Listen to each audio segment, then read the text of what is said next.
মনে রাখবেন ভাঙ্গা জিনিসগুলোকে আল্লাহ এমনভাবে সুন্দর করে নতুন করে সাজাবে, আপনাকে এমন সুন্দর জীবন দান করবে, যারা আপনাকে নামাতে চেয়েছিল তারা আপনি পর্যন্ত আর পৌঁছাতে পারবে না। সুবহানাল্লাহ। যারা আপনাকে টেনে ধরে নামাতে চেয়েছে তারা অনেক পিছনে পড়ে থাকবে, আপনি রবের রহমত নিয়ে অনেক দূরে এগিয়ে থাকবেন। মনে রাখবেন শুধু একটু সয়ে যাবেন, একটু ধৈর্য ধরে থাকবেন, একটু সহ্য করে চুপ করে থাকবেন।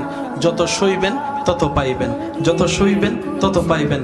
কোনো আফসোস নাই, কোনো আপত্তি নাই, কোনো হা হুতাশ নাই। রবকে শুধু এতটুকু বলবেন যখনই মন খারাপ হবে, সিজদায় মাথাটা ঝুঁকিয়ে, ইয়া রব আমি যা পেয়েছি কোনো কিছু পাওয়ার যোগ্যতা আমার কাছেই নেই, সব তুমি দয়া করে দান করেছো, সব তুমি দয়া করে দান করেছো।